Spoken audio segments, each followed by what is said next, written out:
પહેલા તેઓ માણસા હતા એ વખતે. બરાબર. હા, પેલા આરએમ લઈ ગયા હશે. એટલે હવે પેલા પ્લોટ જોવા એ ખેતરમાં જાય ને એટલે એ બતાવી છે. બરાબર.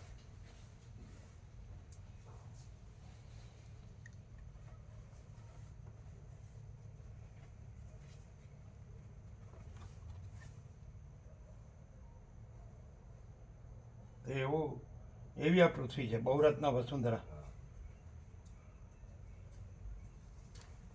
માણસ જેને અભ્યાસ સંસ્કારનો હોય એને ખબર ન પડે. જેને અભ્યાસ સંસ્કાર હોય તો એને અંદર આવી જાય, એનો ભાવ આવી જાય કે આ જગ્યા છે. એમાં બધે આગળ ઋષિમુનિઓએ જ્યાં જ્યાં સમજે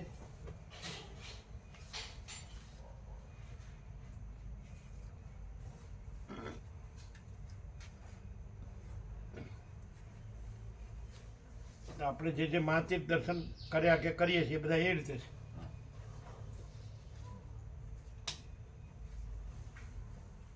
હુંથી માણસ અટક્યો હોય ને એને આ અનંત વ્યાપક પ્રકાશની ખબર ન પડે. સમજે?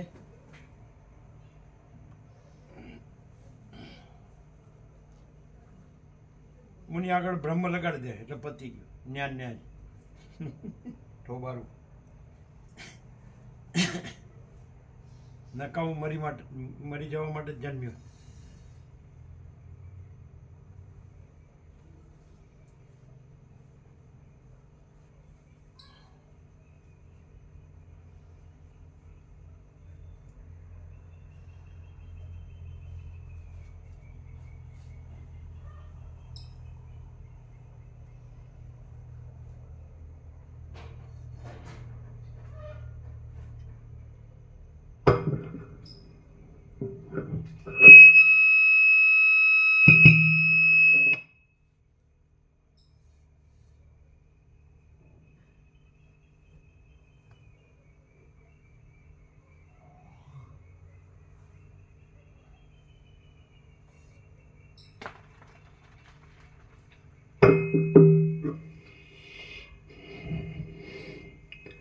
परम चिदाकाश, परम ज्योति, अखंड ज्योति, महाचिदाकाश, स्वयं प्रकाश, संपूर्ण प्रकाश, महाचिदाकाश, स्वयं प्रकाश, संपूर्ण प्रकाश, पूर्ण ब्रह्म, अनंत तेज घन, अनंत चित घन, परमाकाश, केवल अनंत शुद्ध तेज घन, परमाकाश, अखिल आत्मा, पूर्ण ब्रह्म, परमात्मा, परम चिदाकाश, परम ज्योति, अखंड ज्योति, अनंत पूर्ण परम चिदाकाश, परम शांति, स्वयं सिद्ध, स्वयं प्रकाश, स्वयं पूर्ण, स्वस्वरूप, यही सब कुछ है, इसके सिवा कुछ नहीं है। शून्य पास अनंत कोटि महाकल्पो है ही नहीं।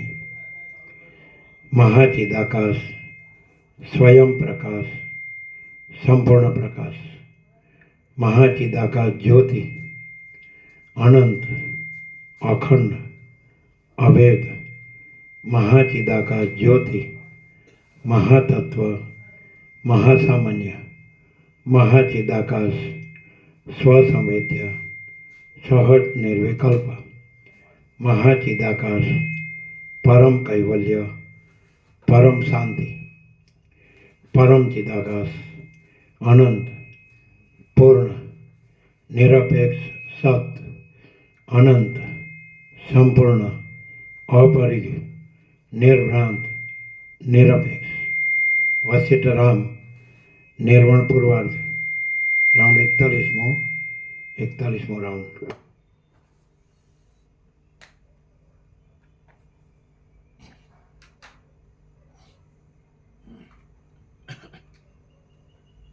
कैसा आपने कैसा रहा? आनंद मंगल था। ऐसा कैसी जगह थी? एकदम निर्मल थी, शांत थी। 35 साल पहले वहाँ रहे थे। हाँ,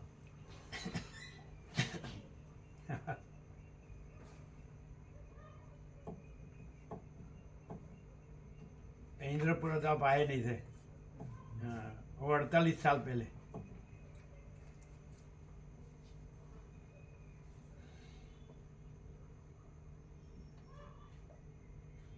ये स्थूल दृष्टि वाला होता है ना, बाह्य दृष्टि, वो इसको नहीं ले सकता है, पहचान सकता। मैं वाला होता है ना, वो इसको नहीं पहचान सकता है ना। मैं मेरा जी। देहाध्यास, वो मैं को ही ब्रह्म मानता है। और जो अनंत है उसमें कोई शब्द नहीं है।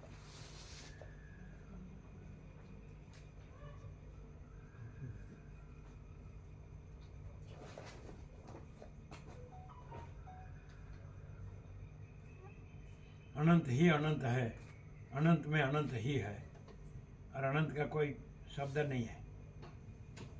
और ये बुलबुला सब मैं ब्रह्म करके मर जाते हैं। मैं परमात्मा, अरे मैं है ही नहीं, इसीलिए किसी को शांति नहीं। चलो।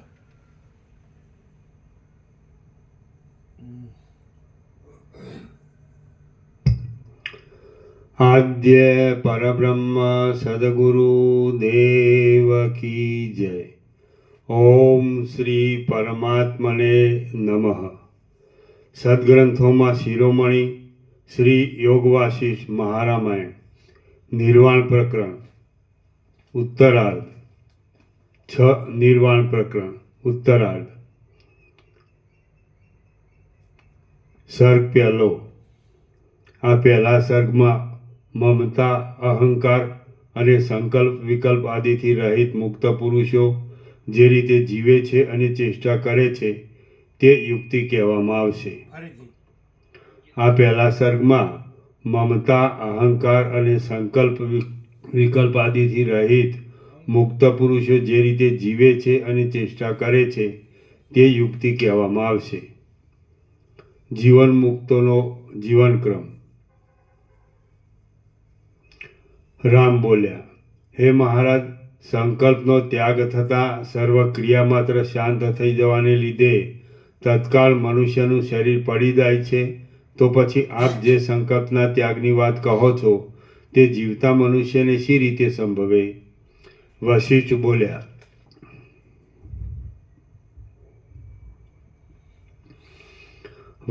બોલ્યા, જે મનુષ્ય જીવતું હોય તેને જ સંકલ્પનો ત્યાગ ઘટી શકે છે, બાકી નિર્જીવ હોય તેમાં ઉલટી એ વાત ઘટી શકતી નથી। એ સંકલ્પ ત્યાગનું યથાર્થ રૂપ હું તમને કહું છું તે તમે સાંભળો, કે જે કાનને અલંકારની પેઠે અતિ શોભા આપનાર છે। સંકલ્પના રૂપને જાણનારા વિવેકી પુરુષો દેહ વગેરેમાં હું એવો અહંકારનો અધ્યાસ થવો તેને જ સંકલ્પ કે કલ્પના કહે છે, અને એ મર્યાદાવાળા અધ્યાસને છોડી દઈ તેમાં ચૈતન્યરૂપ આકાશ કે જે પોતાનું વાસ્તવ સ્વરૂપ છે તેની ભાવના કરવી તે સંકલ્પ ત્યાગ કહેવાય છે। ફરીથી સંકલ્પના રૂપને જાણનારા વિવેકી પુરુષો દેહ વગેરેમાં હું એવો અહંકારનો અધ્યાસ થવો તેને જ સંકલ્પ કે કલ્પના કહે છે, અને એ મર્યાદાવાળા અધ્યાસને છોડી દઈ તેમાં ચૈતન્યરૂપ આકાશ કે જે પોતાનું વાસ્તવ સ્વરૂપ છે તેની ભાવના કરવી તે સંકલ્પ ત્યાગ કહેવાય છે। સંકલ્પના સ્વરૂપને ઓળખનારા વિદ્વાનોએ આત્મા સિવાય ઇતર પદાર્થમાં જે કંઈ આસક્તિ થવી તેને જ સંકલ્પનું મૂળ હોવાથી સંકલ્પ કહેલો છે, અને ચૈતન્ય આત્માથી બીજું કાંઈ જુદું નહીં હોવાથી તે સર્વમાં એક ચૈતન્ય આકાશની જ ભાવના થવી તેને સંકલ્પ ત્યાગ કહેવામાં આવે છે। અમુક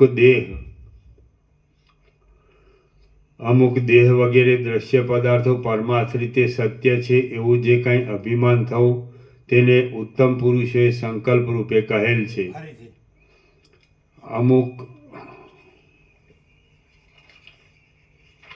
અમુક દેહ વગેરે દ્રશ્ય પદાર્થો પરમાર્થ રીતે સત્ય છે એવું જે કાંઈ અભિમાન થવું તેને ઉત્તમ પુરુષે સંકલ્પ રૂપે કહેલ છે. પેજ નંબર શું છે? 1149થી ચાલુ થયો પ્રભુ. પહેલું પાનું. હા, ઉત્તરાર્ધનું પહેલું 1149. બરાબર.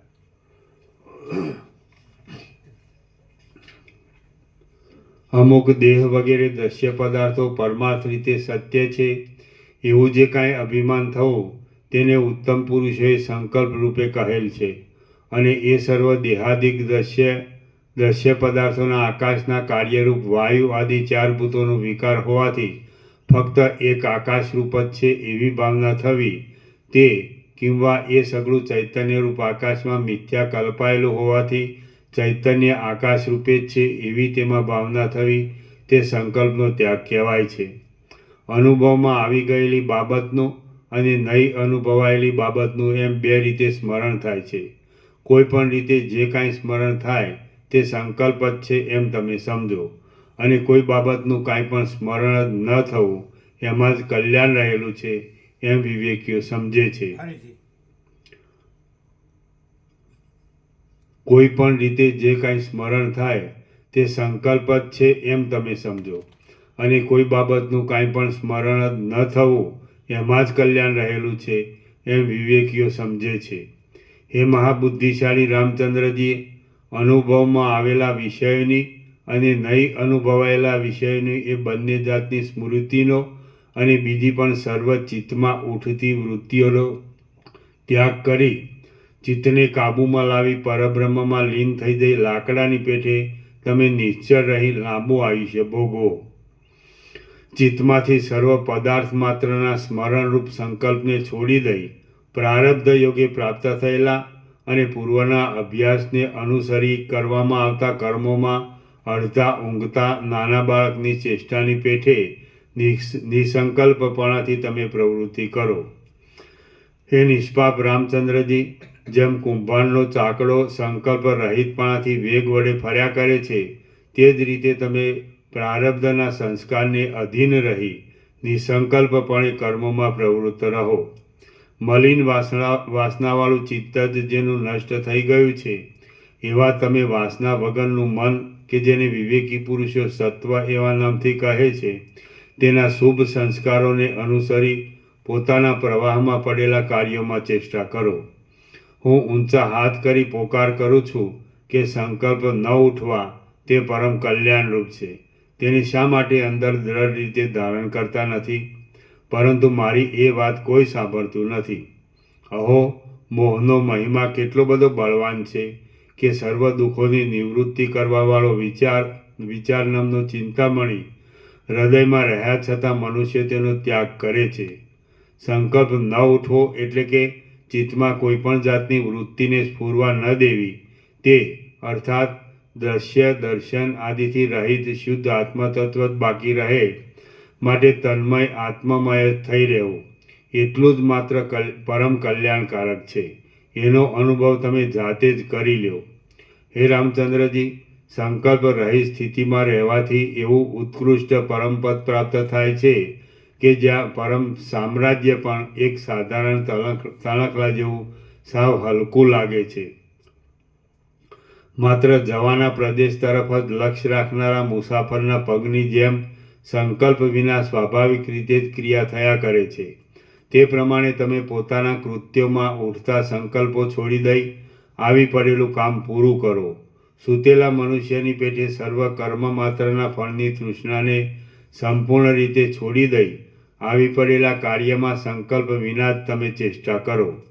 જેમ પોતાની મેળે જડ હોવાથી ચેષ્ટા વગરનું કોમળ ઘાસ વાયુ આદિના પ્રવાહમાં તાણે પોતે ગતિ કરતું લાગે છે, તેમ તમે પણ આપોઆપ આવી પડેલા કાર્યોમાં સંકલ્પ કર્યા વિના અને સુખ દુઃખની ભાવના કર્યા વિના જ પ્રવૃત્તિ કરો. કેમ જાણે બીજાને કૌતુક ઉપજાવવા માટે નૃત્ય કરતી હોય તેમ દેખાતી લાકડાની પૂતળી પોતે અંદર વાસના રહિત અને શૃંગાર આદિ રસની ભાવના વિનાની હોવા છતાં ક્રિયા કરે જાય છે, તેમ તમને પણ બહાર યથોચિત રીતે કર્મ કરતા છતાં અંદરથી તેમાં આ સંપૂર્ણ રીતે ખરેખર સુખરૂપ જ છે એવી ભાવના ન થાઓ. ઉનાળામાં સુકાયેલી વેલો જેમ કહેવા પૂરતી જ દેખાય છે, તેમ તમારી ઇન્દ્રિયોને સર્વ વિષયો રસ વિનાના લાગો.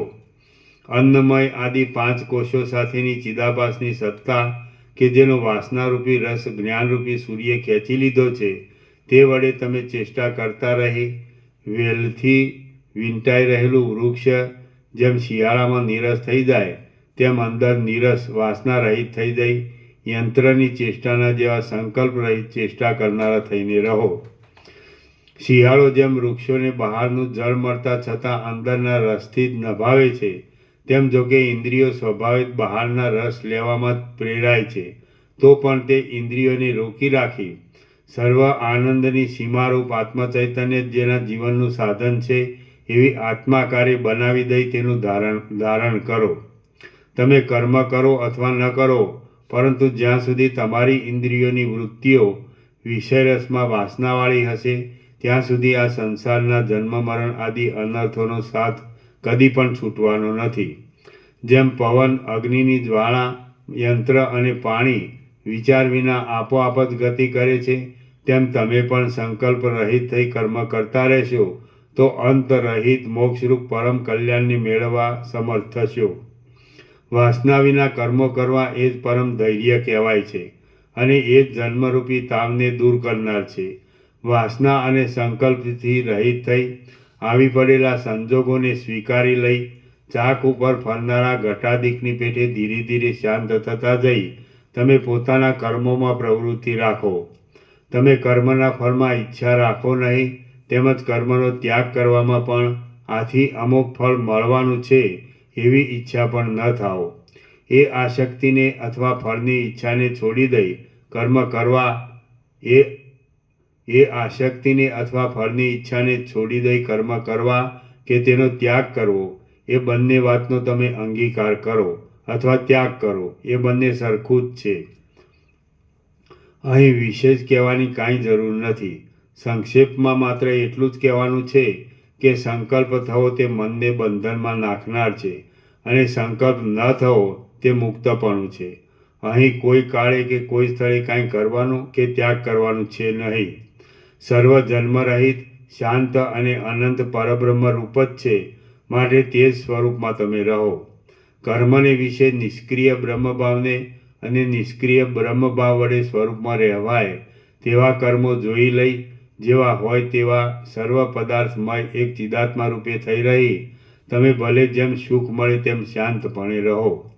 કોઈપણ જાતનો સંકલ્પ જ ન થવા દેવો તેને વિદ્વાનો યોગ કહે છે કે જે સ્વાભાવિક રીતે ચિત્તનો નાશ કરનાર છે. માટે તમે અત્યંત તન્મય થઈ જઈ જેવા હમણાં છો તેવા જ ભલે રહો.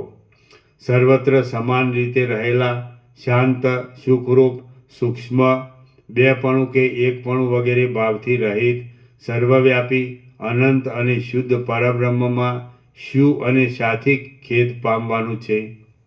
કાંઈ નથી. જેમ મરુભૂમિમાં જળ ન હોવાને લીધે અંકુર જ થતો નથી, તેમ તમારામાં સંકલ્પનો ઉદય જ ન થાઓ. અને જેમ પથ્થરના અંદરના નક્કર ભાગમાં વેલો નથી ઉગતી, તેમ તમારામાં ઈચ્છા પ્રકટ ન થાઓ. જે પુરુષ સંકલ્પ રહિત શાંત બ્રહ્મરૂપ જ છે, તે જીવતો હોય ત્યારે કિંવા વિદેહ મુક્ત થાય ત્યારે પણ તેને લોક સંબંધી કે વેદ સંબંધી કર્મ કરવાથી કે ન કરવાથી આ લોક સંબંધી કે પરલોક સંબંધી કશું પ્રયોજન રહેતું નથી. કેમ કે તમે કે જે નિરંતર આત્મદ્રષ્ટિએ સર્વત્ર અભેદરૂપે રહ્યા છો અને કર્મ તથા અકર્મ એ બંનેના બાધની અવધિરૂપ તથા આત્મારૂપ છો, તે હમણાં પ્રાતિભાષિક કર્મરૂપે દેખાવ છો, પરંતુ ખરી રીતે તમારામાં કર્મપણું છે નહીં. આ પ્રમાણે તમે માત્ર આભાસ રૂપે કરતા દેખાઓ છો, પરંતુ તમારામાં સત્ય દ્રષ્ટિએ કરતાપણું છે નહીં. દેહાદિકમાં આ હું અને આ મારું એવો સંકલ્પ જ્યાં સુધી સ્ફુર્યા કરશે ત્યાં સુધી તમે કદી પણ આ સંસારરૂપી દુઃખથી મુક્ત થવાના નથી. તથા આ હું અને આ મારું એવા સંકલ્પથી રહિત થશો તો એ દુઃખથી મુક્ત થઈ જશો. હવે આ બંને વાતમાં જે તમારા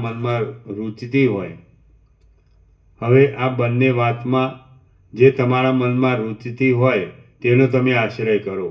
હું અને મારું એ તત્વદ્રષ્ટિથી જોતા છે નહીં, અને જો કંઈ છે તો તે સર્વ પરિપૂર્ણ રીતે પરમાત્મા રૂપ જ છે. એ પરમ શિવથી વળી જુદું આ દ્રશ્યરૂપ જગત ભાસે છે.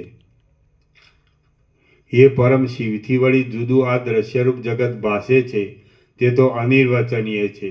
જે કાંઈક અનિર્વચનીય રીતે આ જગત દેખાય છે તે ખરેખર પરમાત્માથી જુદી સત્તાવાળું નહીં હોવા છતાં જેમ સુવર્ણનું બાદુબંધપણું ભાસે તેમ જુદું ભાસે છે. એ જગતનું અધિષ્ઠાન એટલે જેમાં એ જગત સ્વપ્ન, ઇન્દ્રજાળ આદિની પેઠે કલ્પાયેલું છે તે તત્વ સત્ય છે. દ્રશ્ય દર્શનાદિથી રહિત છે અને પરમાર્થ રૂપે છેવટે એ જ અવશેષ રહે છે. શ્રી યોગ વાસિષ્ઠ મહારામાયણમાં નિર્વાણ પ્રકરણના ઉત્તરાર્ધનો જીવનમુક્તોનો જીવનક્રમ નામનો સર્ગ પહેલો સમાપ્ત. સર્ગ બીજો. આ બીજા સર્ગમાં આખા જગતની પ્રથમ બ્રહ્મમયતા બતાવવામાં આવશે અને પછી કર્મના બીજની શોધ કરી મૂળ સહિત તેનું નિવારણ કરવામાં આવશે. જગતનું બ્રહ્મમયપણું અને કર્મ બીજ નાશ. વશિષ્ઠ બોલ્યા, આ જગત દ્વિત્વ, એકત્વ આદિ સંકલ્પોથી રહિત અને શાંત પરમાત્મા રૂપે પોતાના પારમાર્થિક સ્વરૂપમાં રહેલું છે. જેમ ગારામાંથી બનાવેલી શેના રમકડા ગારા રૂપ જ છે, તેમ પરમાત્મામાં કલ્પાયેલું આ જગત પણ પરમાત્મા રૂપ જ છે. કાળ, આકાર, ક્રિયા, નામ, શક્તિ અને રચના એ સર્વની સાથે મન, અહંકાર અને બુદ્ધિ આદિ ચિત્ત એ પરમાત્મા રૂપ જ છે. બહાર રૂપ આદિ વિષયોનો અનુભવ થવો તે અને મનની અંદર વિકલ્પો થવા તથા ગ્રહણ કરવું અને છોડી દેવું એ આદિ માનસિક કર્મો એ સર્વ પરમાત્મા રૂપી પંકમય ગારાનું જ છે. દ્રષ્ટા, દર્શન અને દ્રશ્ય એ ત્રિપુટીરૂપ પરમાત્મા દેખાવમાં આવતા હોવાથી સઘળું તે રૂપ અને અનંત છે. માટે કોણ કોને પ્રકાશ કરે?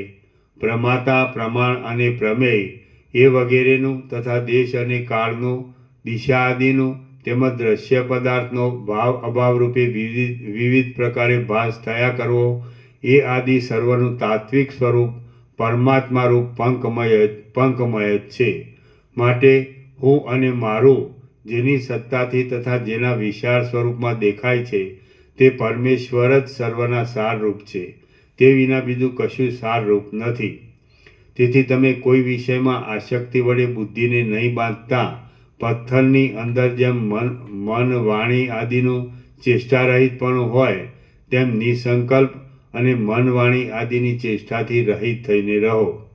રામ બોલ્યા, હે મહાસમર્થ ગુરુ મહારાજ, હું અને મારું એવું અભિમાન કે જેનું મૂળ રૂપ તપાસીએ તો સાવ મિથ્યા જ છે, તેને ત્યાગ કરનાર જ્ઞાની પુરુષને કર્મોનો ત્યાગ કરવાથી શી હાનિ થાય અને કર્મો કરવાથી શો લાભ થાય? વશિષ્ઠ બોલ્યા, હે નિષ્પાપ રામચંદ્રજી, હું તમને પૂછું છું તે યથાર્થ રીતે તમે જો જાણતા હો તો કહો કે વાસ્તવિક રીતે પ્રથમ કર્મ શી વસ્તુ છે? એ કર્મનો વિસ્તાર કેવો છે? તેનું મૂળ શું છે? તેમાં નાશ કરવાનું શું છે? અને શી રીતે નિપુણતા વડે તેનો નાશ કરી શકાય? રામ બોલ્યા, હે મહારાજ, જે કાંઈ નાશ કરવાનું હોય તેને મૂળમાંથી જ ઉખેડી નાખવામાં આવે તો જ તેનો નાશ થઈ શકે છે. બાકી ઉપરની ડાળીઓ વગેરેને કાપી નાખવાથી નિર્મૂળ નહીં થવાને લીધે તેનો નાશ થઈ શકતો નથી. બુદ્ધિમાન પુરુષે પોતાનું પુણ્ય પાપ રૂપી શુભાશુભ કર્મ જ નાશ કરવાનું છે અને તે તેના મૂળને ઘસી ઘસીને ઉખેડી નાખવાથી સંપૂર્ણ રીતે નાશ થાય છે. હે મહારાજ, એ કર્મરૂપી વૃક્ષના મૂળો હું તમને કહેવા ધારું છું તે તમે સાંભળો. કે જે મૂળોને ઉખેડી નાખવાથી નિર્મૂળ થઈ ગયેલું એ કર્મરૂપી વૃક્ષ ફરીને ઉગતું જ નથી. હે મહામુનિ, વિચિત્ર પ્રકારના અવયવરૂપી વેલો વડે શોભતો આ દેહ જ પ્રાચીન કર્મરૂપી બીજમાંથી વૃક્ષ રૂપે ઉત્પન્ન થઈ સંસારરૂપી અરણ્યમાં સજ્જડ મૂળ નાખી રહેલો છે. સુખ દુઃખરૂપી ફળોની હારવાળા ક્ષણમાત્ર તાજા હોવાને લીધે મનોહર લાગતા વૃદ્ધાવસ્થારૂપી પુષ્પના વિકાસવાળા વારંવાર કાળરૂપી ઉગ્ર વાંદરાએ તોડી નાખેલા નિદ્રારૂપી હેમંત ઋતુની અંદર સ્વપ્નરૂપ પાંદડાની બહાર નીકળનારા, નવા ફણગાઓને સંકોચી રાખનારા, પોતાના ગડપણથી શરદ ઋતુના અંતમાં ખરી પડેલ શાંત અને શિથિલ થઈ ગયેલ ચેષ્ટાઓરૂપી પાંદડાના જથ્થાવાળા આ જગતરૂપી જંગલમાં ઉત્પન્ન થયેલ અને પોતાની ચોતરફ ફેલાયેલ ભારિયા આદિ પોષ્યવર્ગરૂપી અનેક બાલ તૃણોના જૂથો વડે વીંટાયેલા એવા આ દેહરૂપી વૃક્ષનું પ્રારબ્ધને અનુસરી પ્રકટ થવું એ જ બીજ છે. રાતા હાથ પગના કોમળ પુષ્ઠભાગ, જીભ, હોઠ, કાન એ આદિ રાતા તાજા પાંદડારૂપી તેના અવયવો છે. સારી રેખાઓવાળા, નાના અને સરખા આકારવાળા હાથ પગના તળિયા એ તેના ચંચળ પાંદડા છે. સુવાળા આકારવાળી, અંદર સ્નાયુ અને હાડકાથી ભરેલ હોવાથી મનોહર દેખાતી કોમળ અને રાતી આંગળીઓ એ જ તે દેહરૂપી વૃક્ષના પવન વડે કંપતા અને રેસાવાળા રાતા નાના પાંદડા છે. કોમળ અને સુવાળી છતાં જેની ટોચ પાતળી છે એવી, સરખા આકારવાળી, કાપી નાખ્યા છતાં પાછી વારંવાર ઉગી આવતી અને બીજના ચંદ્રમાની કળાના જેવા આકારવાળી નખોની પંક્તિઓ જ આ દેહ વૃક્ષની કળીઓ છે. એ રીતે પ્રારબ્ધ કર્મ કે જે આ દેહરૂપે પ્રકટ થયું છે તેનું મૂળ કર્મેન્દ્રિયો જ છે, કે જે કામ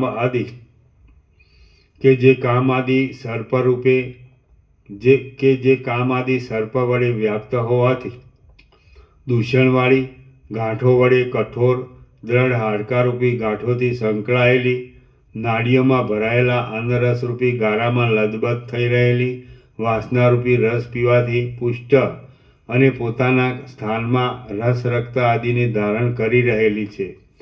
એ કર્મેન્દ્રિયમાં ચરણેન્દ્રિય ગુંટીઓવાળી, સુંદર ત્વચાથી સુશોભિત, દ્રઢ અંગવાળી અને કોમળ છે.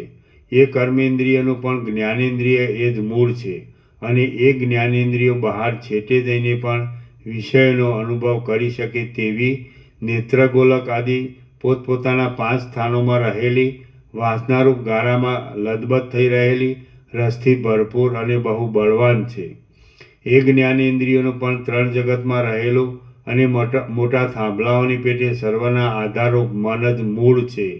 જે 5 ઇન્દ્રિયોના દ્વારરૂપે રહેલી નાડીઓ વડે શબ્દ, સ્પર્શ, રૂપ, રસ અને ગંધ એ આદિ વિષયરૂપી અનંત રસને પ્રથમ અંદર ખેંચી લઈ ભોગવી લીધા પછી મૂકી દે છે, એ ચિત્તનું મૂળ જીવ છે, કે જેનું સ્વરૂપ લિંગ દેહ આદિ દ્રશ્ય પદાર્થમાં ચિદાભાસ રૂપે પ્રતિબિંબવાળું થયેલું ચેતન જ છે.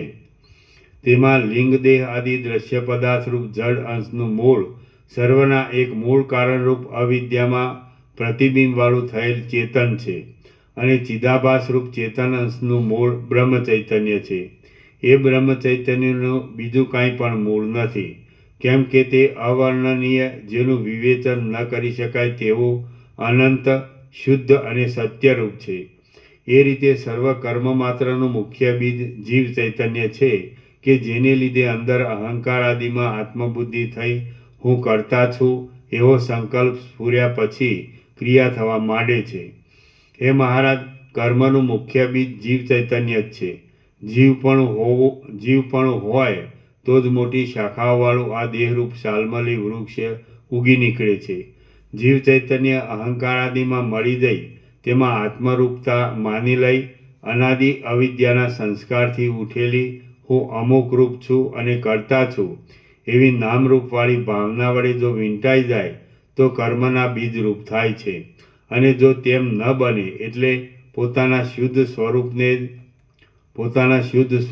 સ્વરૂપને જ ઓળખી લે તો તે પોતે જ પરમ પદરૂપ છે.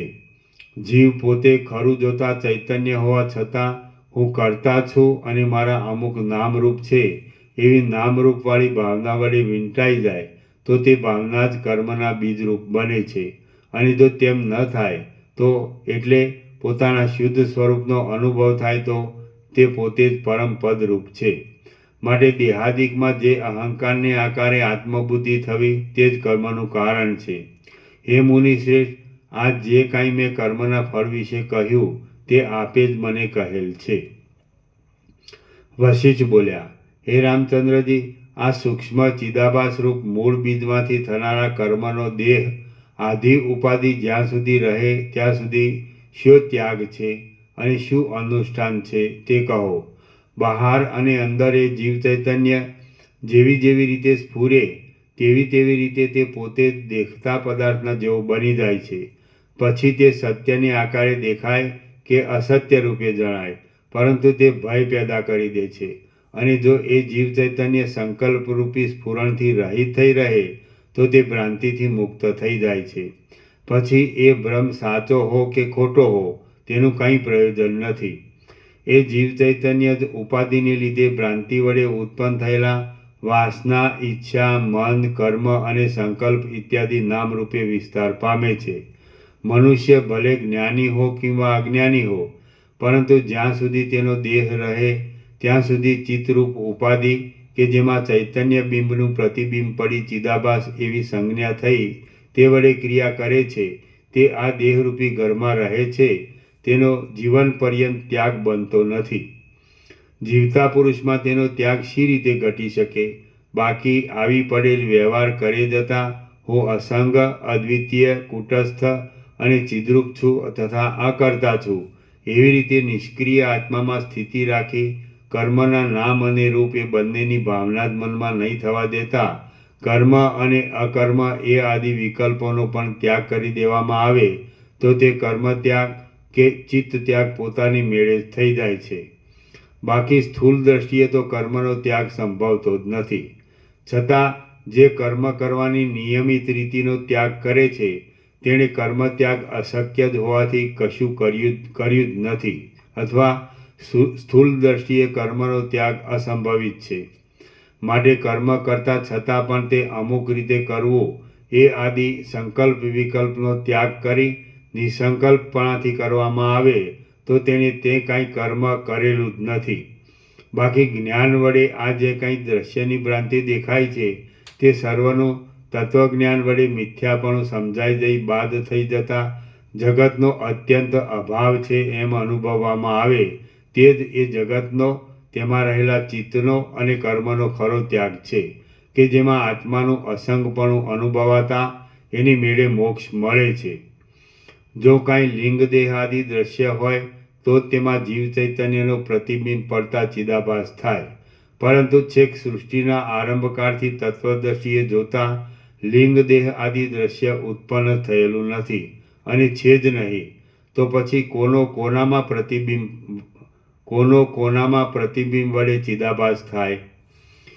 એ જીવ ચૈતન્યના ચિદાભાસપણાને એટલે લિંગ દેહ આદિ દ્રશ્યમાં પડેલા તે ચેતનના પ્રતિબિંબ ભાવને મિથ્યા સમજી મૂકી દેતા તો તેનું જે શુદ્ધ અવશેષ રહે, શુદ્ધ રૂપ અવશેષ રહે તે ચિદાભાસરૂપ કે કર્મરૂપ નથી, પરંતુ શાંત બ્રહ્મરૂપ છે.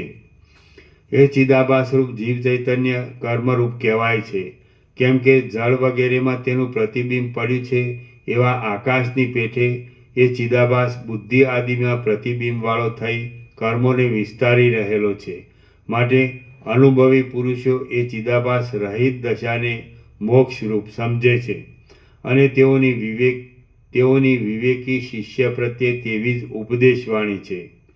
કર્મનો સાવ ત્યાગ દેહ રહે ત્યાં સુધી જ્ઞાન વિના બીજી રીતે સંભવતો નથી. જે લોકોને કર્મ માર્ગ જ માફક આવે છે તેઓ તો તેના મૂળને છોડતા નથી. વાસનારૂપે રહેલા ચિત્તમાં જીવ ચૈતન્યની ચિદાભાસ રૂપે સ્થિતિ થવી તે જ પોતાના કર્મોનું મૂળ છે. તે દેહ રહે ત્યાં સુધી જ્ઞાન વિના બીજી રીતે નિવૃત્ત કરી શકાતી નથી. હે રામચંદ્રજી, એ ચિદાભાસરૂપ જીવ ચૈતન્ય અંદર બીજા પણ કામ વાસના આદિ અનેક કર્મોના મૂળને ઉત્પન્ન કરે છે. છતાં જ્ઞાન વડે મોક્ષાધિકારી હોવાથી કેટલીક રીતે તે શ્રેષ્ઠ છે. જે પુરુષ એ ચિદાભાસરૂપ સૂક્ષ્મ જીવભાવને તેના મૂળ કારણરૂપ અજ્ઞાન સહિત પોતાના પુરુષાર્થથી તત્વજ્ઞાન મેળવી દૂર કરી દે તે પુરુષ એ ચિદાભાસને લીધે જ પ્રતીતિમાં આવતી આ દ્રશ્ય દર્શનરૂપ ભ્રાંતિને પણ તે સર્વના મૂળરૂપ અજ્ઞાન સહિત પોતાના યત્નથી છેદી નાખે છે અને તેવા પુરુષથી જ આ સંસારરૂપી વૃક્ષ મૂળમાંથી ઉખેડી નંખાય છે.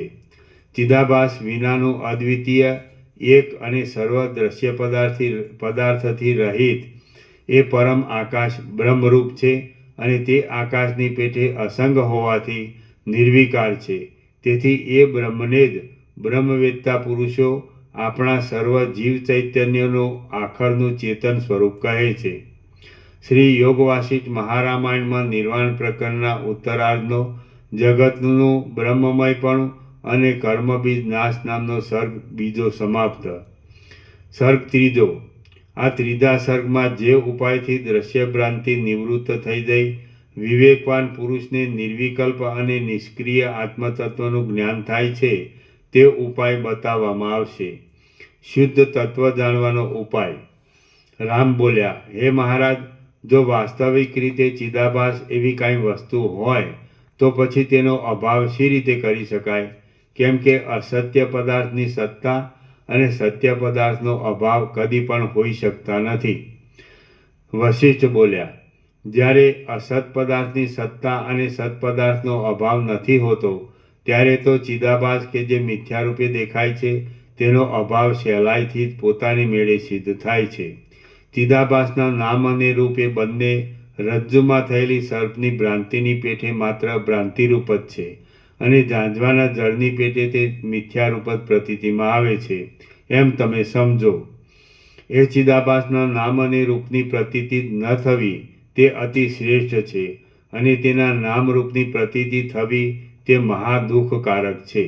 માટે હે રામચંદ્રજી, પરબ્રહ્મ કે જે સત્યરૂપ છે તેને જ તમે આત્મારૂપ સમજો. બાકી દ્રષ્ટા, દર્શન અને દ્રશ્ય એ ત્રિપુટીમાં એક થઈ રહેલો ચિદાભાસ કે જે ઝાંઝવાના જળની પેઠે દેખાતો હોવા છતાં સાવ મિથ્યા જ છે તેને અહંકાર વડે આત્મારૂપે ન સમજો. મનુષ્યને એ ચિદાભાસના દેહાદિકમાં અહંકારરૂપે અમુક નામરૂપ જ જણાવવા અને તેમાં આત્મબુદ્ધિ થવી એ જ દુઃખકારક છે. માટે જ્ઞાન વડે એ ચિદાભાસના નામ અને રૂપ એ બંને તેના મૂળ રૂપ અજ્ઞાન શુદ્ધ મિથ્યા સમજી એમાં આત્મબુદ્ધિ નહીં કરતા તમે સુખેથી પોતાના સ્વરૂપમાં રહો. વ્યવહાર કાળ કે જેમાં દ્રષ્ટા, દર્શન અને દ્રશ્ય એવી ત્રિપુટીની પ્રતીતિ થાય છે તેમાં પણ વ્યવહારમાં દેખાતા એ ચિદાભાસના નામ અને રૂપ એ બંનેથી જુદું જ તે સર્વના સાક્ષીરૂપ શુદ્ધ ચૈતન્ય છે કે જે સર્વ પદાર્થ માત્રને રૂપે દેખાવમાં આવે છે. શબ્દ માત્રને તેનું મૂળ હોવાથી તેને ધારણ કરી રહેલા ઓમકાર વડે લક્ષ્યરૂપે સમજી એ જ સર્વના આત્મારૂપ છે અને તેથી જ મોક્ષ મળવાનો છે એમ ધારી તમે કાંઈ ખેદ નહીં પામતા યોગ્ય વ્યવહાર કરો. વિવેકી પુરુષે પોતાના પુણ્ય પાપરૂપી શુભાશુભ કર્મનો નાશ કરવો જોઈએ અને તે વાત આત્મતત્વ સિવાય બીજું સર્વ મિથ્યા હોવાથી તે છે જ નહીં એવું તત્વજ્ઞાન વડે જણાયાથી સિદ્ધ થાય છે. સારી રીતે તત્વદર્શીથી વિચાર કરતાં એમ જણાવ્યું છે કે જો કર્મનો સમૂળગો નાશ થાય અને કોઈ જાતના કર્મ રહે જ નહીં તો સંસાર આપોઆપ શાંત થાય. જેમ બિલાનો ગર્ભ પોતાની અંદર જે કાંઈ બીજ આદિ ઉત્પન્ન કરે તે બિલાથી જરા પણ જુદું પડી શકતું નથી તે પ્રમાણે એ ચૈતન્ય આત્મા પોતાનામાં ક્રિયાકારક આદિ ત્રિપુટીવાળી ચિત્ત એવી સંજ્ઞા ઉત્પન્ન કરે છે તેનાથી પોતે જરા પણ જુદો પડતો નથી. તેમ ભૂલોકની અંદર રહેલો આ જંબુદ્વીપ ભૂલોકથી એટલે પૃથ્વીથી જુદો પડી શકતો નથી. તેમ ચિદ્રૂપ પરમાત્મામાં રહેલું આકાશ અને તેની અંદર રહેલા જગતના પદાર્થો ઇત્યાદિ કંઈ પણ પરમાત્માથી જુદું પડી શકતું નથી. જેમ જળ છે તે પોતે અંદર પ્રવાહરૂપે પણ છે એ પ્રવાહપણું જળથી જુદું નથી એ પ્રમાણે જે ચૈતન્ય છે તે જ ચિત્તરૂપ છે તેનાથી કાંઈ જુદું નથી. કારણ કે ચિત્ત અને ચિત્ત એ બંને શબ્દ ચૈતન્યના અર્થને બતાવનાર ચિત્તી સંજ્ઞાને એ એક જ મૂળ ધાતુમાંથી બનેલ હોવાથી એ બંને શબ્દનો અર્થ પણ ચિદરૂપ જ થાય છે. જેમ જળમાં પ્રવાહ અને તેજમાં પ્રકાશ જોવામાં આવે છે તેમ પરબ્રહ્મની અંદર ચિત્તપણું અને ચિત્ત એ બંને પોતપોતાના તે ધર્મોથી રહિત શુદ્ધ બ્રહ્મરૂપે રહેલ છે. ચેતએ તિતિ ચિત્ત જે પ્રકાશ કરે તે ચિત્ત એવી વ્યુત્પત્તિ વડે દ્રશ્ય પદાર્થોનો પ્રકાશ કરવો એ ચેતનની ક્રિયા હોય તેમ જણાય છે. પરંતુ ચેતન કે જે તત્વદર્શીએ કૂટસ્થ સાક્ષીરૂપ, તેમાં એ વાત સાવ નિર્મૂળ છે અને ભ્રાંતિ વડે દેખાતા હાવની માફક માત્ર મિથ્યા જ ભાસી રહેલી છે. જે વસ્તુ જે હેતુ વિના મિથ્યારૂપે ભાસતું હોય તે ખરી રીતે હોય જ નહીં. જેમ પવન અને તેની ગતિ એ બંને જુદા નથી, તેમ એ ચેતન ચિદાભાસ અને તેની ક્રિયા એ બંને હેતુ વિના જ દિશાભ્રમની પેઠે દેખાતા હોવાથી આત્માથી જુદા નથી. તેથી બહાર જાગ્રત અવસ્થામાં તથા અંદર સ્વપ્ન અને સુષુપ્તિ અવસ્થામાં જે કાંઈ પદાર્થો જોવામાં આવે છે તે આત્માથી જુદા નથી.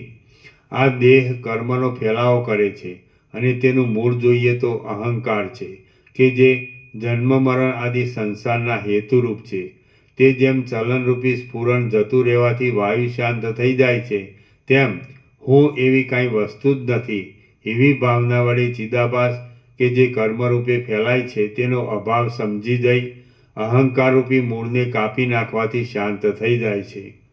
તમે કે જે જ્ઞાની છો તે જ્ઞાન વડે ચિદાભાસને કાપી નાખી પથ્થરની પેઠે દ્રઢ બની, જેમ વરાહ પોતાની દાંતરડી વડે મોથ આદિ ઝાડના મૂળને ઉખેડી નાખે, તેમ તમે સંસારના મૂળ ઉખેડી નાખો. હે રામચંદ્રજી, ઉપર કહ્યા પ્રમાણે કરવાથી કર્મના બીજોરૂપી કળાઓના ખજાનાનો ત્યાગ થઈ શકે છે, બાકી બીજી રીતે તેનો ત્યાગ સંભવતો નથી. માટે સદા તમારી અંદર રહેલું ચિદાભાસરૂપી કર્મનું મૂળ જ શાંત થઈ જાઓ. કર્મના બીજોરૂપી કળાઓનો ત્યાગ કરવાથી જીવનું પરબ્રહ્મ વિનાનું જે બીજું ચિદાભાસરૂપ તથા તે વડે અનુભવાતો સઘળો દ્રશ્ય પ્રપંચ એ બંને જ્ઞાન વડે જોતા છે જ નહીં એમ નિશ્ચય થતાં તત્વજ્ઞાનવાળા અને શાંતિવાળા વિવેકી પુરુષોને કાંઈ લેવાનું કે દૂર કરવાનું રહેતું જ નથી. તેઓ ત્યાગની કે ગ્રહણની વાતને જાણતા જ નથી. તેને લીધે તેઓ આકાશના જેવી નિર્લેપતાને હૃદયમાં ધારણ કરી શાંત ચિત્તથી સ્વરૂપમાં રહે છે. આવી પડેલા વ્યવહારને તેઓ કરે છે, છતાં તેમનામાં કર્તાપણાનું અભિમાન ન હોવાથી અને ચિત્તમાં કર્મનો કાંઈ સંસ્કાર નહીં લાગવાથી ખરી રીતે તેઓ કશું કરતા જ નથી. જેમ નદીના પ્રવાહમાં તણાયેલા તૃણ કાષ્ઠ આદિ સર્વ પદાર્થ સ્વાભાવિક રીતે જ ગતિરૂપ ક્રિયા કરે છે, તે પ્રમાણે એ વિવેકી પુરુષોની કર્મેન્દ્રિયો પણ મનમાં કાંઈ વિકાર ન થતા તે જેમ શાંત રહે તે રીતે અડધા સૂતેલા બાળકની પેટે આપોઆપ ક્રિયા કરી જાય છે. વિષય વાસનાથી રહિત નિરતિશય આનંદરૂપ પરમાત્માનો અપરોક્ષ અનુભવ થતાં ભોગો તરફ વળવાના સ્વભાવવાળી વિષય વાસનાથી રહિત નિરતિશય આનંદરૂપ પરમાત્માનો અપરોક્ષ અનુભવ થતાં ભોગો તરફ વળવાના સ્વભાવવાળી અંતઃકરણની અને ઇન્દ્રિયોની વૃત્તિઓ રાગથી રહિત થઈ જાય, કેમ જાણે પોતપોતાના વિષયોને પ્રકાશ કરવામાં અસમર્થ હોય તે પ્રમાણે અંદર અને બહાર કોઈ પણ જગ્યાએ ટકી શકતી નથી. આત્મા સિવાય સર્વ મિથ્યા હોવાથી કર્મ એવી કાંઈ વસ્તુ જ નથી એમ જે જાણવું એ જ કર્મનો ત્યાગ છે અને તે જ્ઞાન વડે સિદ્ધ થાય છે. બાકી માત્ર નસીબના સંજોગે સ્વાભાવિક રીતે થયા કરનાર દેહાદિના કર્મ જે અવસ્તુરૂપ મિથ્યા જ છે, તે કરવાથી પણ શું છે અને ન કરવાથી પણ શું છે? કાંઈ નથી. દેખાતા પદાર્થોનો અભાવ થતાં જ સંકલ્પો મટી જાય અને તેથી વાસનાથી રહિત થઈ જઈ અમુક કર્યું કિંવા અમુક ન કર્યું એવા સંબંધને પણ છોડી દઈ શાંતપણાથી નિર્વિકારપણે સ્થિતિ રાખવી તે કર્મ ત્યાગ કહેવાય છે.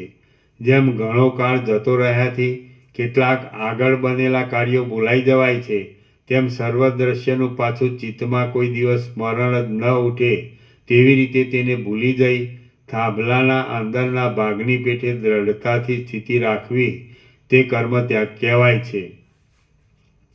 વ્યર્થ બોધવાળા પુરુષો માત્ર કર્મેન્દ્રિયોને રોકી રાખવારૂપી ત્યાગ કે જેમાં એ કર્મોના મૂળનો ત્યાગ થતો નથી તેને આચરે છે. એ પશુના જેવા અજ્ઞાની પુરુષોને તે કર્મ ત્યાગરૂપી પિશાચ ખાવા દોડે છે. જે પુરુષો મૂળ સહિત કર્મ ત્યાગ વડે શાંતિને પ્રાપ્ત થયા છે તેઓને કર્મ કરવાનું કે ન કરવાનું એ બેમાંથી એકેની જરૂર રહેતી નથી. ઉપર કહ્યા મુજબ વિવેકી પુરુષો કર્મની બીજરૂપી કળાને મૂળ સહિત ઉખેડી નાખી નિત્ય એક પરમ તત્વમાં જ ચિત્તને એકાગ્ર કરે છે. તેને લીધે તેઓની સ્થિતિ સુખવાળી હોય છે. જેમ યંત્રથી બનાવેલા પૂતળા અને સુરાપાનથી ડોલતા પુરુષો ભાન વિના જ આપોઆપ કામ કરે છે, તેમ કાર્યમાં લોલુપ થયા વિના જ આવી પડેલા કાર્યો જે કરે છે અને મોક્ષરૂપી લક્ષ્મી પ્રાપ્ત થવાથી જેમના વિક્ષેપો દૂર થયા છે, તેવા વિવેકી પુરુષો સંકલ્પનો ત્યાગ કરે છે અને તેથી અડધી જાગતી અને અડધી ઊંઘથી કોઈ એક અનિર્વચનીય યોગ ભૂમિકાને પ્રાપ્ત થયેલા હોય છે, જેનો મૂળ સહિત ત્યાગ કરવામાં આવે તેનો જ ખરેખરો ત્યાગ કરેલો કહેવાય. બાકી મૂળને ઉખેડી નાખ્યા સિવાયનો ત્યાગ તો મૂળમાંથી નહીં કાઢી નાખતા વૃક્ષની માત્ર ઉપરની શાખાઓને કાપી નાખવા જેવો છે. કર્મરૂપી વૃક્ષનું મૂળ નહીં કાઢી નાખતા માત્ર ઉપરની ડાળીઓ કાપી નાખવામાં આવે તો પછી પાછું તે કર્મવૃક્ષ હજારો ડાળીઓથી ફરીને વધી જાય છે અને દુઃખ ઉત્પન્ન કરે છે. હે પ્રિય રામચંદ્રજી, તમને ઉપર જે પ્રમાણે કહ્યું તે પ્રમાણે જીવનું પરબ્રહ્મના વિના બીજું ચિદાભાસ સ્વરૂપ અને તે વડે અનુભવમાં આવતો સર્વદ્રશ્ય પ્રપંચ વગેરે કશું છે જ નહીં. માત્ર એક સત્ય પરબ્રહ્મ જ સર્વત્ર છે એવું જ્ઞાન થતાં કર્મનો ત્યાગ સિદ્ધ થાય છે. આ સિવાય બીજી કોઈ રીતે તે સિદ્ધ થતો નથી. માટે તમે એ વાતનો જ અભ્યાસ રાખનારા થાઓ. જે પુરુષો આ રીતે મૂળ શુદ્ધા કર્મત્યાગ નહીં કરતા, માત્ર કર્મેન્દ્રિયોને રોકી રાખવા રૂપી કર્મત્યાગ કે જે મૂળ બાકી રહી જવાથી ખરો કર્મત્યાગ નથી, તેને ત્યાગરૂપે માની લઈ આચરે છે, તેઓ સાવ કર્મત્યાગ થવો એ વાત અશક્ય હોવાથી આકાશને લાત મારે છે. આ સર્વ એક પરમાત્મા રૂપ છે, તે સિવાય જે પ્રતીતિમાં આવે છે તે મિથ્યા છે એમ જ્ઞાન વડે સમજવાથી પોતાની મેળે જ કર્મત્યાગ સિદ્ધ થાય છે. વાસના વગરની ક્રિયા મોટા આરંભવાળી હોય તો પણ તેનું અંદરનું બીજ બળી ગયેલું હોવાથી તે અક્રિયારૂપ જ છે. જેમ કોષ ખેંચવાના દોરડાથી વીંટાયેલું કૂવા ઉપરનું કોષ સંબંધી લાકડું જો ઉપરથી જળ ખેંચાઈ ધાન્ય પેદા કરવામાં ઉપયોગી થાય તો જ તે કામનું છે. પરંતુ જળ ખેંચ્યા વિના ખાલી જ કોષ ચલાવવામાં આવે તો તે સાવ નકામું છે. તે પ્રમાણે બુદ્ધિ સહિત ઇન્દ્રિયોએ ભોગોની આસક્તિ પેદા કરી કરેલું કર્મ ફળ આપનાર છે. તે વિનાનું બીજું દેહ ચેષ્ટારૂપી કર્મ પુનર્જન્મ આદિ ફળ નહીં આપવાથી નિષ્ફળ જ છે. જ્ઞાન વડે કર્મત્યાગ થઈ જતા વાસના રહિત થઈ રહેલો જીવનમુક્ત પુરુષ ઘરમાં રહો, જંગલમાં રહો, દ્રવ્ય આદિ સંપત્તિથી રહિત થઈ જાઓ અથવા વધારે સમૃદ્ધિમાન થાઓ, પરંતુ તે સદાકાળ સમાનતાવાળો જ રહે છે. શાંત ચિત્તવાળા પુરુષને પોતાનું ઘર જ નિર્જન અને દૂર રહેલા અરણ્યરૂપ છે અને જેનું ચિત્ત જ શાંત નથી તેવા પુરુષને મનુષ્ય વિનાનું મોટું અરણ્ય પણ મનુષ્યવાળી નગરી રૂપ છે. શાંત બુદ્ધિવાળા જ્ઞાની પુરુષના હૃદયમાં જ સ્વપ્ને પણ નહીં જોયેલ શૂન્ય, નિર્મળ, વિસ્તારવાળી અને મનોહર વનભૂમિ રહેલી છે.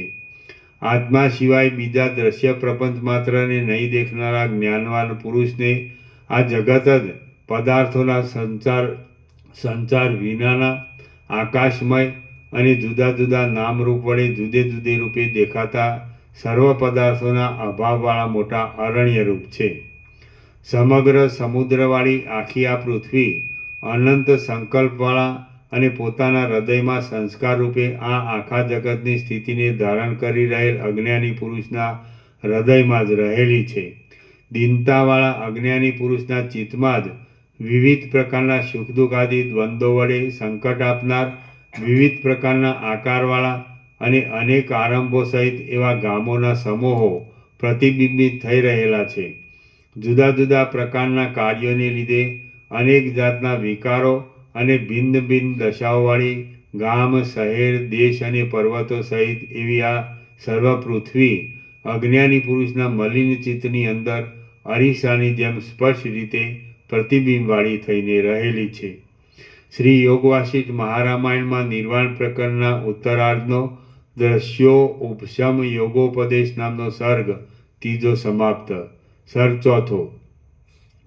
આ ચોથા સર્ગમાં અહંકાર સંસારનું મૂળ છે એમ કહેવાશે અને એ અહંકારના અભાવની ભાવના કરવાથી આત્મજ્ઞાન વડે તેનો ત્યાગ થાય છે તે પણ કહેવાશે. અહંકારનો નાશ કરવાનો ઉપાય.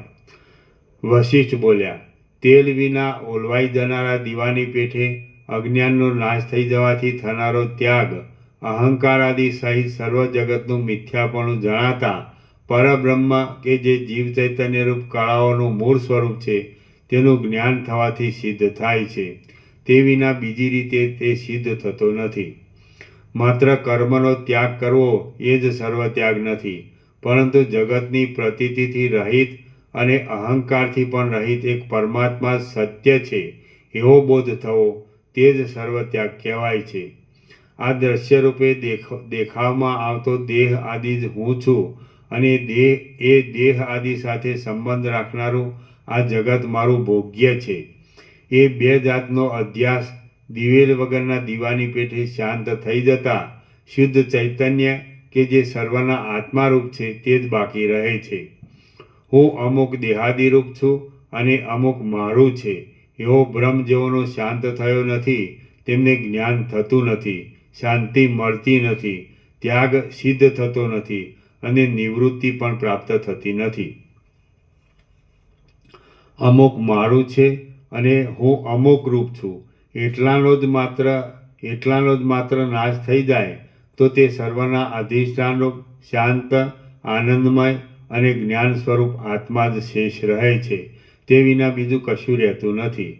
તત્વજ્ઞાન વડે જો અહંકારનો અંશ નાશ પામી જાય તો મમતાના સ્થાનરૂપ સર્વ જગત પણ નાશ પામી જાય છે અને તત્વદ્રષ્ટિએ જોતાં કોઈ ઠેકાણે કશાનો નાશ થતો જ નથી. પારમાર્થિક બ્રહ્મરૂપે સર્વ એક ચિદાકાશમાં જ ઘાટાપણાથી એક રસ રૂપે થઈ રહેલ છે. હું એવી કોઈ વસ્તુ પરમાત્માની સત્તાથી જુદી છે જ નહીં એમ નિરહંકારપણાની ભાવના કરવાથી અહંભાવ કે જે સર્વ અવિદ્યાનું મૂળ છે તે નિર્વિઘ્ને શાંત થઈ જાય છે અને માત્ર એટલા જ પ્રયત્નથી મોક્ષ મળે એમ છે. તો પછી તેમાં શા માટે કંટાળી જવાનું છે? હું અહમરૂપ નથી એવા અધ્યાસનું અધિષ્ઠાન પણ ચૈતન્યરૂપ આત્મા સિવાય બીજું નથી અને ચૈતન્યરૂપ આત્મા આકાશના જેવો નિર્વિકાર, અરૂપ, શુદ્ધ અને અનંત છે. તેમાં એ અધ્યાસની સ્થિતિ ક્યાંથી સંભવે?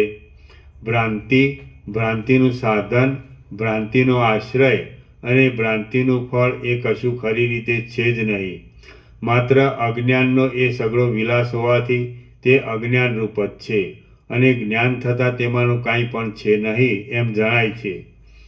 જે આ સત્તાના સ્વરૂપ વિનાનું જગતના જેવું પ્રતીતિમાં આવે છે તે સર્વવ્યાપી કેવળ પરમ તત્વ જ છે.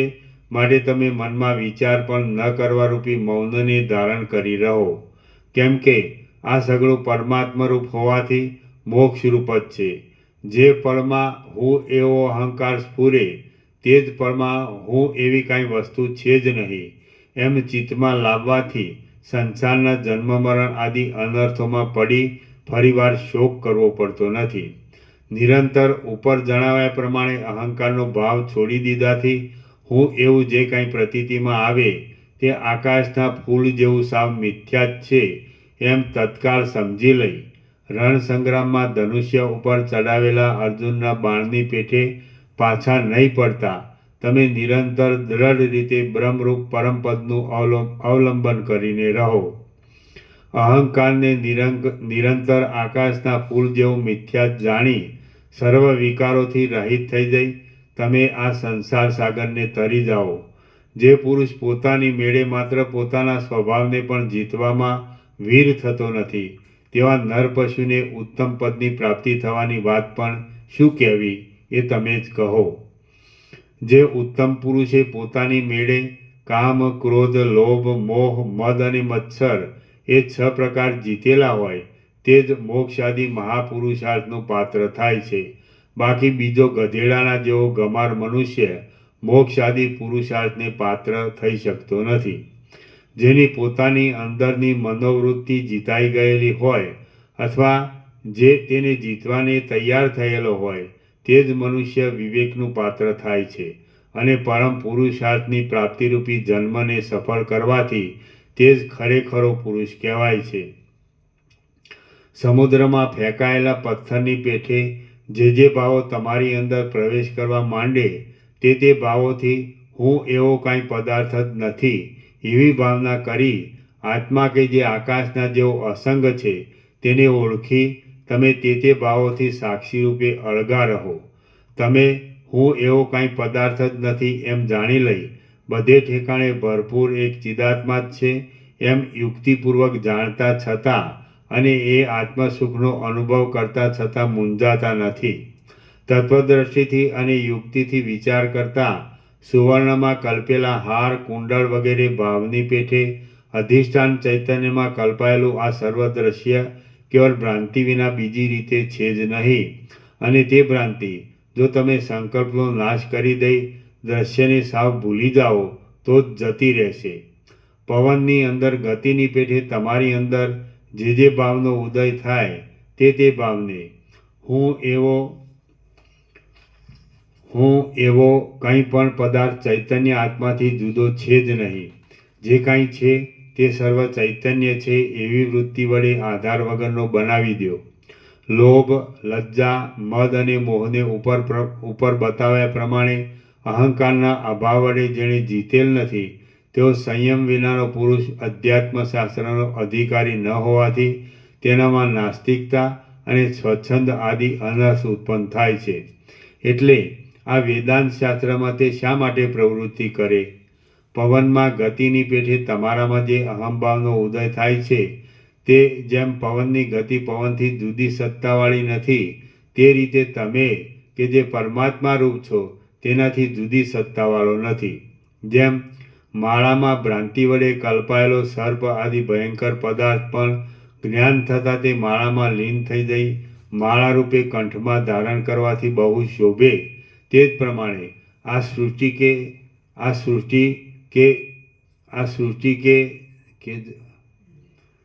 બહુ શોભે તે પ્રમાણે આ સૃષ્ટિ કે જે ભ્રાંતિ વડે પરમાત્મામાં કલ્પાયેલી છે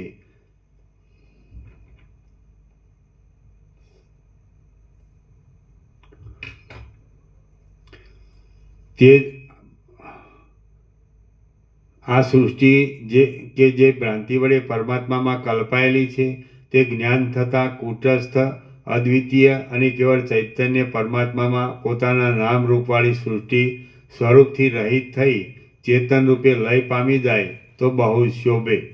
પરમાત્મા તો કોઈ દિવસ પ્રકટ પણ થતા નથી તેમજ નાશ પણ પામતા નથી અને એ પરમાત્મા સિવાય બીજું કાંઈ છે જ નહીં.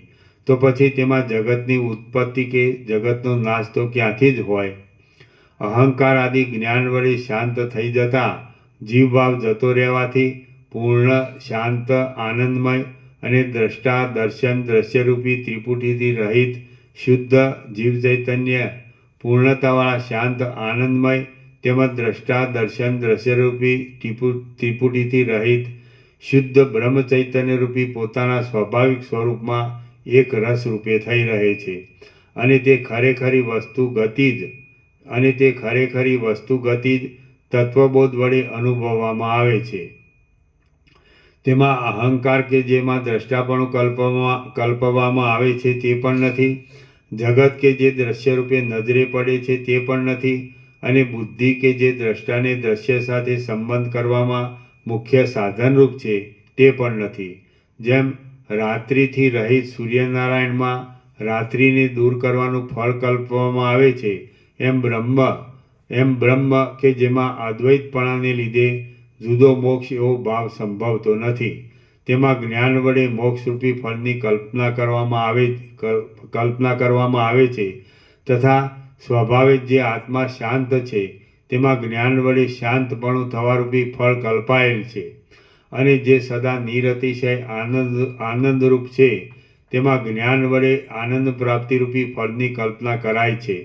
તેવી જ રીતે જીવ કે જે બ્રહ્મરૂપ હોવાથી બંધથી રહિત જ છે, તેમાં બંધ મટી જવારૂપી જ્ઞાનનું ફળ કલ્પી લેવામાં આવે છે.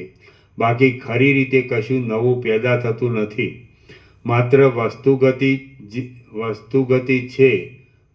વસ્તુગતિ છે તે જ જ્ઞાન વડે સારી રીતે અનુભવાય છે. અથવા તો એ પરબ્રહ્મ પોતે જ આકાશ આદિ પદાર્થ માત્રથી સત્તાથી રહિત છે. તો પછી તેમાં બીજી કલ્પના તો ક્યાંથી જ ઘટે? શસ્ત્રોના ઘા સહન કરવામાં આવે છે અને વ્યાધિઓની વેદનાઓ સહન કરી શકાય છે. તો પછી હું એવું કાંઈ પણ નથી એટલું માત્ર સહન કરી લેવામાં શી જબરી પીડા છે? હું એવો અહંકાર જ જગતના પદાર્થ સમૂહના અક્ષય અંકુરરૂપ છે. એ અંકુર જ જો નિર્મૂળ થઈ જાય તો જગત પોતાની મેળે જ નિર્મૂળ થઈ જાય છે. જેમ અરીસો જાતે મેલો નહીં હોવા છતાં આંસુ વગેરે પડવાથી મેલો થાય, તે રીતે જ અહંકાર કે જે સાવ ફોગટ છે તેનો મેલ સારવાળા પરમાત્મારૂપી અરીસા ઉપર લાગતા તે મલિન થઈ જાય છે અને અહંકાર શાંત થઈ જવાથી તે નિર્મળ થઈ રહે છે. વાયુમાં જેમ ગતિ રહી છે તે રીતે જીવ ચૈતન્ય કે જે પરમાત્મા રૂપ છે તેમાં અહંકાર સ્ફુરી રહેલ છે. એ અહંકાર શાંત થઈ જાય તો એ શુદ્ધ ચૈતન્ય ન વર્ણવાય તેવું દ્રશ્યના આભાસથી રહિત, અનંત, જન્મરહિત અને નાશથી પણ રહિત એક પરમ આકાશ રૂપ થઈ રહે છે. જેમ પાસે પડેલો પદાર્થ અરીસામાં પ્રતિબિંબિત થઈ રહે તે રીતે અહંકાર જ શુદ્ધ ચૈતન્યમાં પ્રતિબિંબ રૂપે થઈ રહેલ છે. એ અહંકારરૂપ પ્રતિબિંબ શાંત થઈ ગયાથી તે શુદ્ધ ચૈતન્ય દ્રશ્યના આભાસથી રહિત, અનંત, જન્મનાશ આદિ વિકારથી રહિત એક આકાશ રૂપ થઈ રહે છે. અહંકારરૂપી મેઘનું વાદળું ગળી જવાથી અતિ નિર્મળ થઈ ગયેલા પરમાર્થરૂપી શરદ ઋતુનું આકાશ સ્વચ્છ થતાની સાથે જ ખૂબ સુંદર શોભે છે.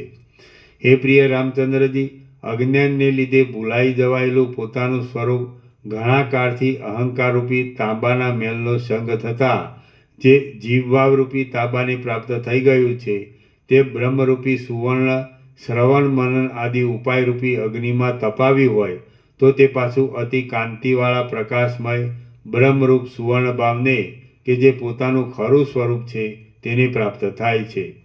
જેમ સમુદ્રમાં ગળી ગયેલા સૈંધવ આદિ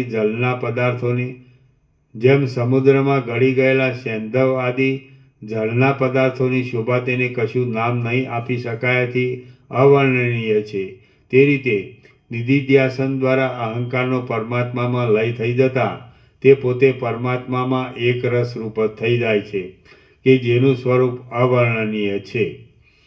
જેમ સમુદ્ર આદિનું જળ તરંગ આદિ વિકારો શાંત થઈ જતા પોતાના વાસ્તવિક સ્વરૂપમાં રહેલ હોય ત્યારે શાંત જેવું લાગે છે અને કેમ જાણે તેમાં તરંગ આદિ ભાવો બીજ રૂપે રહેલા જ હોય તે રીતે તરંગ સમુદ્ર આદિ પદથી કહેવામાં આવે છે. બાકી જો તેના ખરા જળ સ્વરૂપે જોઈએ તો તેમાં તરંગ સમુદ્ર આદિ પદનો વ્યવહાર કલ્પિત જ જણાય છે.